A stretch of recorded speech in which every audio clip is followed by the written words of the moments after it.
आज की कहानी की शुरुआत होती है एक फुटेज को दिखाते हुए जिसमें कोई इंसान नहीं बल्कि एक जानवर था। बात हो रही है एक ओसाका शार्क की, जो और शार्क की तरह सिर्फ आकार में बड़ी और खतरनाक नहीं होती, बल्कि इनका दिमाग किसी इंसानी दिमाग से कम नहीं होता। ये समझदार होती है और दूसरों की बातों को अच्छे से समझती हैं और काफ़ी मिलनसार भी होती हैं।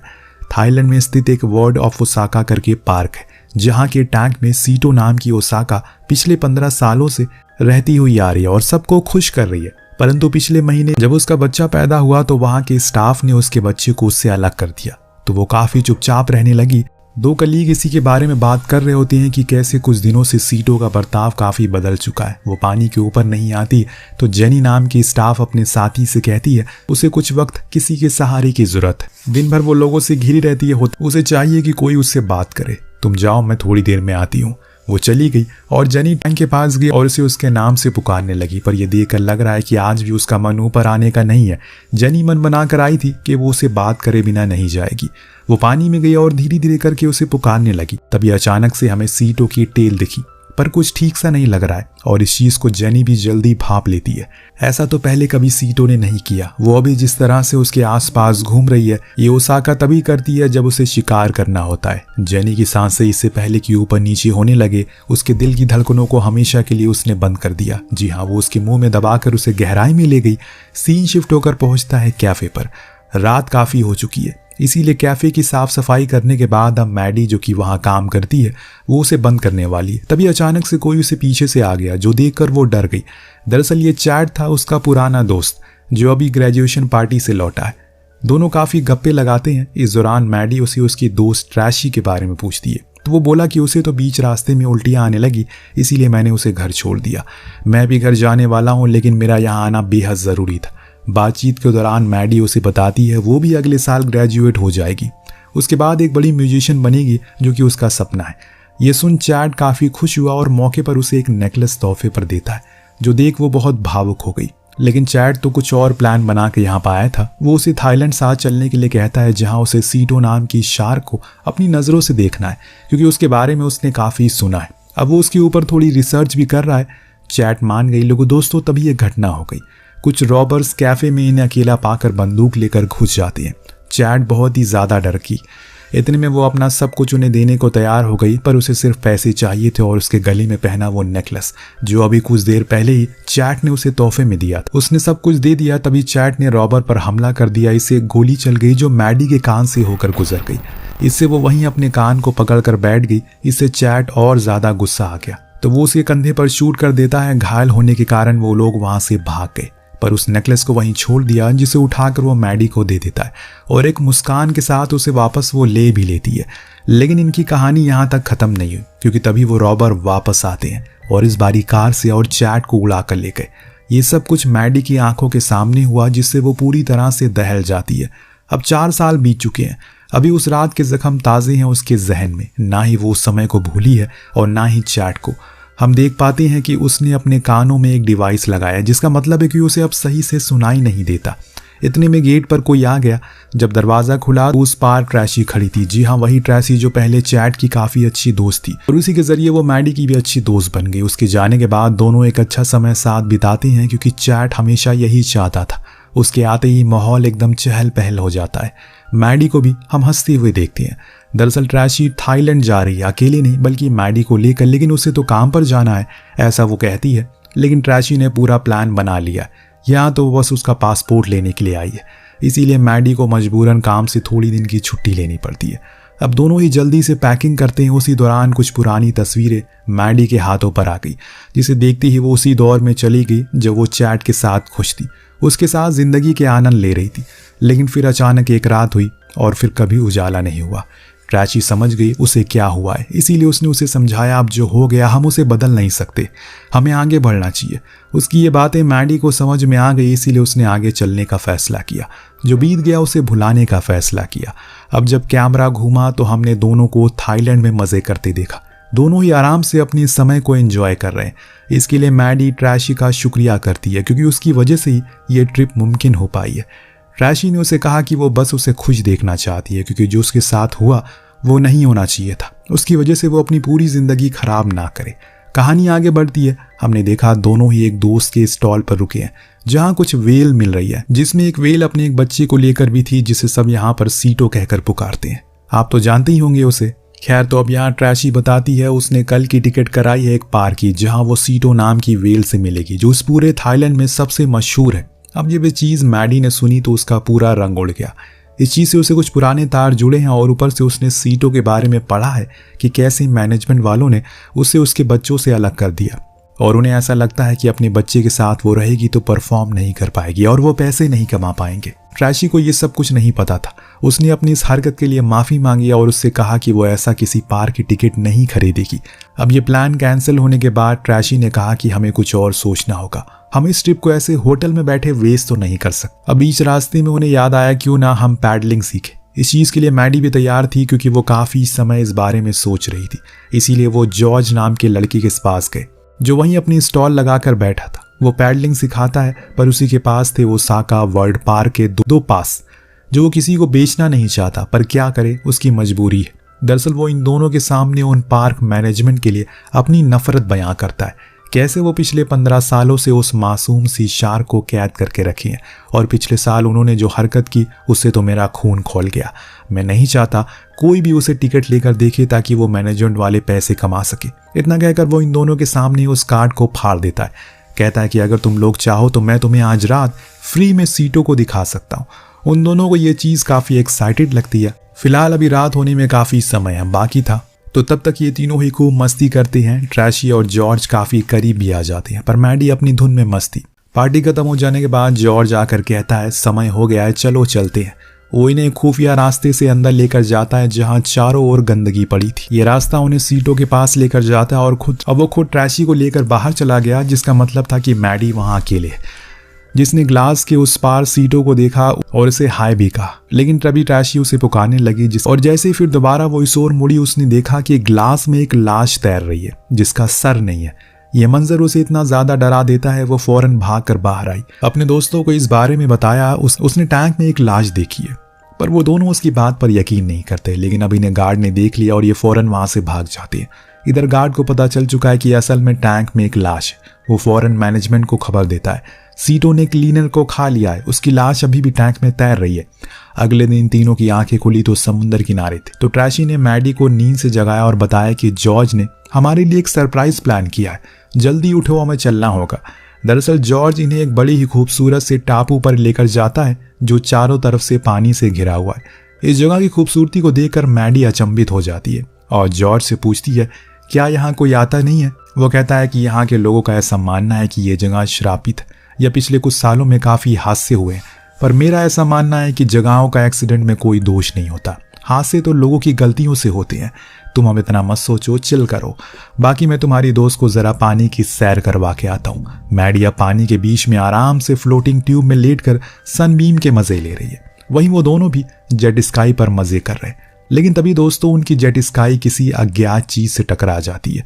ये टक्कर इतनी भयानक थी कि ये लोग पानी में गिर पड़े। कुछ देर तक तो ट्रैशी पानी से बाहर ही नहीं आती और ये देखकर मैडी का दिल जोर जोर धड़कने लगता है, कहीं उसे कुछ हो तो नहीं गया। कुछ ही समय के बाद वो ऊपर पानी के साथ आ गई। जॉर्ज इन्हें वहां ट्यूब पर रहने को कहकर खुद उस जेट स्काई को लेने चला गया। लेकिन तभी एक विशाल वेल उसे टक्कर मार देती है जिससे वो बुरी तरह से घायल हो गया। इस चीज से ये लोग काफी घबरा जाते हैं क्योंकि ऐसा कुछ होगा इन्हें अंदाजा नहीं था। अब जॉर्ज घबरा कर फौरन वापस से इनकी तरफ आने लगता है, लेकिन आज उसकी तकदीर में कुछ और लिखा था। उसने जैसे ही इनकी तरफ अपना हाथ बढ़ाया उसी समय उसका हाथ हमेशा के लिए पानी में समा गया। सिर्फ रह गया उसका लाल खून जो ऊपर पानी में तैरता रह गया। ये मंजर शरीर को हिला देने वाला था जो देख वो दोनों तो कांप गई। ट्रैशी तो ये तक पूछने लगी कि अब हम लोग भी मर जाएंगे। इतनी दर्दनाक मौत उसे नहीं मरनी है। उसकी आंख में हम साफ साफ मौत का डर देख पाते हैं। लेकिन मैडी उसे समझाती है कि हमें दिमाग से काम लेना होगा। सबसे पहले हमें उस ट्यूब को छोड़कर उन पत्थरों पर जाना पड़ेगा ताकि एक ठोस नींव हमारे पास रहे, और वहां तक जाने के लिए हमें हाथों का इस्तेमाल करना होगा और बिना शोर किए आगे बढ़ना पड़ेगा। ऐसे ही करते करते दोनों उस पत्थर तक पहुंच गए कि वो शार्क इनके ऊपर जॉर्ज के खून के छींटे मारती है। ऐसा लग रहा है वो इन्हें जला रही हो। जिससे कि इन दोनों का मुंह उस खून से सन जाता है। पर यही नहीं, वो वेल ऊपर भी आई और हमें और इन दोनों को पता चला कि वो असल में कोई और नहीं, वही सीटो है जो कभी शांति का प्रतीक हुआ करती थी, लेकिन आज वो खून की प्यासी हो चुकी है। इन दोनों को पता नहीं उस क्लीनर की मौत के बाद मैनेजमेंट ने उसे छोड़ दिया। अब आपको पता ही होगा वेल कितनी समझदार होती है, कितनी दिमागदार होती है, तो इन्हें इतनी जल्दी बेवकूफ़ बनाना आसान नहीं होगा और इसीलिए इन्हें कुछ और सोचना पड़ेगा। लेकिन वो तो लगातार कभी इनके चारों ओर कभी इनके नीचे से गुजर रही है। ऐसा लग रहा है मानो वो इनके पीछे जान हाथ धोकर पड़ चुकी है। अब मैडी अपने दोस्त से कहती है हमें पानी में कूदकर उस पत्थर तक पहुंचना होगा, क्योंकि उसके अलावा कोई चारा ही नहीं है। अगर इस ट्यूब के सहारा लिया तो वो बार बार हमारी रस्सी को खींचती रहेगी। लेकिन ट्रैशी इस चीज़ के लिए काफ़ी डरी हुई है। उसे सच में बहुत ज़्यादा डर लग रहा है। जिस चीज़ को देखकर मैडी ने उसे समझाया अगर हमें जिंदा रहना है तो ये करना पड़ेगा। वो मान गई, पानी में छलांग मारकर फौरन उस पत्थर तक जाने लगी। पीछे से मैडी उसे देखती रहती है ताकि कुछ भी हो तो वो समय पर रिएक्ट कर सके। लेकिन ट्रैशी की किस्मत अच्छी थी, वो बच गई और ऊपर पहुंच गई। इसके बाद अब मैडी अपना बैग फेंकती है, लेकिन ताकत कम होने की वजह से वो पत्थर से थोड़ी दूरी पर जा गिरा। लेकिन मौका देखते उसे फौरन पानी से उठा लिया। अब बारी है मैडी जो पानी में कूदती है, पर अब सीटो की हरकतें तेज हो गई है। ऐसा लग रहा है मानो सीटो की उसे कुछ जाती दुश्मनी है, पर उसे ये करना ही होगा, इसीलिए वो फौरन पानी में कूदी और पूरी जान से आगे बढ़ने लगी। लेकिन वो तो मैडी की किस्मत अच्छी थी कि वो पत्थर पर सही समय पर पहुंच गई, वरना वो उसके मुंह में होती। दोनों ने थोड़ी राहत की सांस ली, क्योंकि यहाँ वो एक हद तक सुरक्षित है।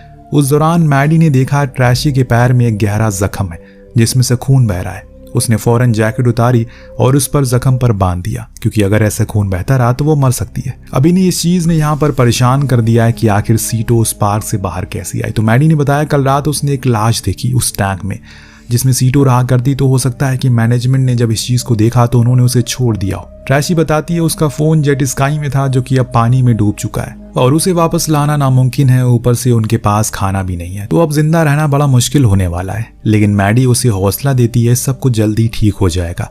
कुछ समय के बाद ट्रैशी बताती है उसके पास 2 च्युइंगम है जिसे खाकर वो कुछ देर तक खुद की भूख को मिटा सकते हैं। दूसरी चीज, खुशकिस्मती से उनके पास एक प्लास्टिक बैग है जिसमें अगर वो पानी जमा करे तो 4 से 5 घंटे धूप में रख दे तो वो पीने लायक हो सकता है। ऐसा ट्रैशी ने एक जगह पर पढ़ा था।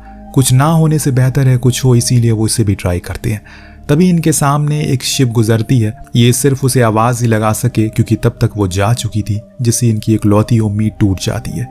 कई घंटे ये हताश से भरी वहीं बैठी रहती है। इतने में मैडी को पानी में जॉर्ज का हाथ तैरता हुआ दिखा, उसके हाथ में एक टॉर्च थी, तो वो पानी में जाकर उस टॉर्च को ले लेती है। पूरी रात वो उसी टॉर्च के सहारे से वो सिग्नल देती रहती है, लेकिन अफसोस की सुबह हो गई और कुछ भी नतीजा नहीं निकला। अब तो चीजें बद से बदतर हो गई हैं क्योंकि इन्हें भूख लग चुकी है। लेकिन एक अच्छी खबर ये है जो पानी इन्होंने रखा था वो अब पी सकते हैं। पर मैडी ने उसे थोड़ा सा पिया और बाकी का ट्रैशी को दे दिया क्योंकि वो ज्यादा जख्मी है। दोपहर हुई तो मैडी को याद आया जब वो पानी के नीचे गई थी तो जॉर्ज के हाथ से उस टॉर्च को लेने के लिए, तो उस दौरान उसे कुछ शेल नीचे देखे थे, तो अगर वो उसे लाने में सफल हो गए तो उसे खाकर हमारी भूख मिट सकती है। ट्रैशी मान गई और मैडी नीचे गई जहां उसने शेल को तोड़ना शुरू किया। लेकिन तभी वहां वही हुआ जिसका उसे डर था। सीटो की झलक उसे वहां दिख गई। इससे वो पूरी तरह से कांप गई। एकदम करीब से होकर वो उसे गुजरी, पर उसने खुद को बचा लिया और फौरन ऊपर आ गई। दोनों ने मिलकर उस शेल के अंदर के हिस्से को खाया, पर उसे खाने के बाद भी ट्रैशी को कुछ खास खुशी महसूस नहीं हुई। कुछ तो है जो चीज उसे अंदर से खाए जा रही है। इस चीज को मैडी भाप लेती है, पूछ ही लेती है कि आखिर बात क्या है। तो जाकर ट्रैशी ने एक खुलासा किया जो मैडी की उम्मीद से परे था। उसने बताया जिस रात उस कैफे में चोरी हुई वो असल में उसने ही करवाई थी। वो और रॉबर दोनों आपस में मिले थे। उन्होंने फैसला किया था कि वो आपस में पैसे बांट लेंगे। उन दिनों मुझे पैसों की सख्त जरूरत थी, पर मुझे ये नहीं पता था कि वो रॉबर बंदूक लेकर आएंगे और ये सब कुछ हो जाएगा। उस घटना के बाद मैं पूरी तरह से टूट गई क्योंकि तुम दोनों ही मेरे सबसे करीबी दोस्त थे। मैं तुम दोनों से दूर हो गई सिर्फ अपनी वजह से। पूरे 1 साल मैंने खुद को दूर रखा, लेकिन इन सालों में मैं खुद को कभी माफ नहीं कर पाई। ये ट्रिप भी मैंने इसीलिए प्लान की ताकि मैं तुम्हारे साथ फिर से पहले जैसी हो जाऊं, तुम्हें वो सब कुछ भुलाने में मदद करूं।